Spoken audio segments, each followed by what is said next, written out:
Bonjour à tous, nous allons faire aujourd'hui la correction de l'exercice 1, page 96 sur des pourcentages. Les pourcentages, c'est une situation de proportionnalité bien particulière qui est appliquée à souvent des situations de prix, de solde dans les exercices. Pour comprendre le pourcentage, il faut bien écouter le mot, quand on dit les situations de pourcentage. À l'intérieur, il y a le mot 100. En fait, on va exprimer une quantité en fonction de sa proportionnalité par rapport au nombre 100.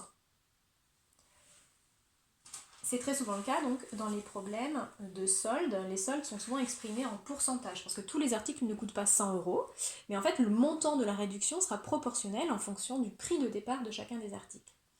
Dans l'exercice 1, page 96, vous deviez calculer le prix soldé d'une salopette, de costumes, sauf que il y avait un problème qui se rajoutait à cela, c'est que vous n'aviez pas le montant du solde accordé par le magasin. Il fallait le calculer à l'aide de deux indications qui étaient présentes dans l'énoncé. Il y avait un petit panneau sur la droite qui indiquait que le pantalon coûtait 50 € avant les soldes et que maintenant il coûte 35 €. De la même manière, vous aviez une ceinture qui coûtait 10 € avant les soldes et qui coûte désormais 7 €. C'est grâce à cela et uniquement à cela qu'on pouvait trouver le montant du solde accordé par le magasin et ainsi résoudre l'exercice. Il y avait aussi d'autres techniques, mais je vous montre celle-ci parce qu'elle pouvait aussi permettre de résoudre l'exercice numéro 2 en même temps. Le montant des soldes, il était plutôt facile à trouver compte tenu du montant qui vous était proposé. Quand je fais des pourcentages, il faut qu'en fait je compare le montant de la réduction avec un article imaginaire qui coûterait 100 €. Donc moi j'avais 50 € pour le pantalon qui était ramené à 35 € une fois la réduction faite. Ça ne va pas parce que c'est pas le nombre 100. Moi il faut que j'ai le nombre 100, ce qui était plutôt facile à obtenir à partir de 50 €. 50 € pour faire 100 €, très vite on s'aperçoit que c'est le double. Si j'achète deux produits à 50 €, ça me fait 100 €. Combien me coûterait deux produits à 50 €, Je fais le double donc là aussi. Ça me coûterait 70 € après les soldes. Quel est le montant de ma réduction? Pour passer de l'un à l'autre, un article qui coûtait 100 € ne coûte plus que 70 €, il a baissé de 30 €. Et là, écoutez bien, il a baissé de 30 € pour 100 € achetés au départ. C'est-à-dire une réduction de 30%. 30% de 100 €. Voici donc le montant. On va vérifier avec la ceinture. Mais normalement, on devrait retomber sur 30% aussi. La ceinture coûtait 10 € au départ. Une fois les soldes effectués, elle ne coûte plus que 7 €. Pour trouver le montant des soldes, il faut que je passe par 100 €. Pour passer de 10 à 100, les élèves le remarquent vite. Le montant a été multiplié par 10. Donc là aussi, le total sera multiplié par 10. Un article qui coûterait donc 100 € ne coûte plus que 70 €, on l'a vu tout à l'heure. La baisse est bien de 30 €. 30 € sur 100 €, c'est-à-dire 30%. Tout le magasin solde ses articles à 30%.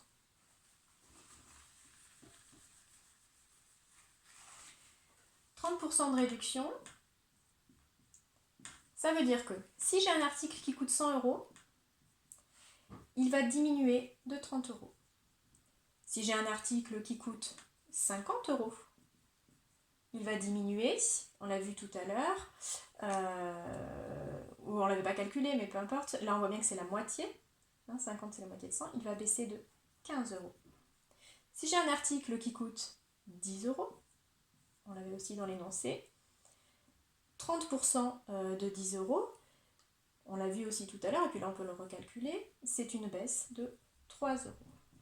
Je peux garder tout ça en tête, ça me fait un petit mémo sur le côté, et en fait on peut s'aider de ça pour trouver les résultats aux questions qui étaient posées. On avait une salopette qui coûtait 40 € au départ. Une fois le solde effectué, quel va être son prix? 40 €, on peut s'aider de notre petite boîte à outils. Je peux utiliser cette ligne par exemple. Dès que je vais avoir 10 € d'achat, je vais avoir 3 € de réduction. 40 € c'est 4 fois 10. Donc je vais avoir 4 fois une réduction de 3 €, c'est-à-dire 12 €. Je vais avoir moins 12 €. 40 € moins 12, je trouve le résultat de mon petit problème. Ici, on se retrouve à 28 €. 8, 9, 10, 2. Oui. Le prix de la salopette, après les soldes, était donc de 28 €. Vous aviez ensuite, question B, le prix de chacun des costumes. Alors, il y en avait plusieurs.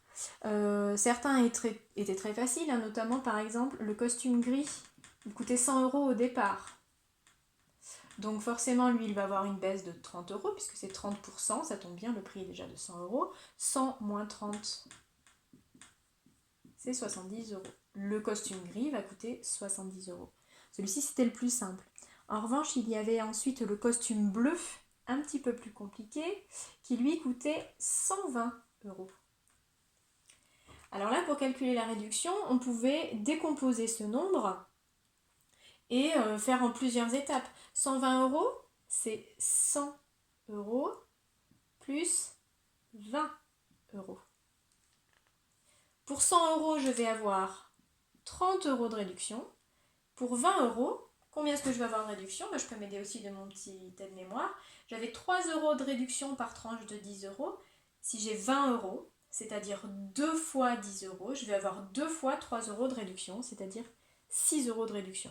En tout, je vais avoir 36 € de réduction sur le prix du costume de départ, sur les 120 €. Je fais un petit peu de place par contre, parce que sinon vous n'y voyez pas grand-chose. Donc le prix de départ était 120 €, moins les 36 € de réduction. Je fais ma soustraction, on peut faire de tête. 120 moins d'abord 20, ça fait 100, j'ai déjà enlevé 20, et encore moins 16, 84 €. Le prix final du costume gris, c'est 84 €. Voilà comment on résout les problèmes de proportionnalité en CM2. Il ne s'agit pas d'aller très très loin dans l'usage du pourcentage. D'accord ?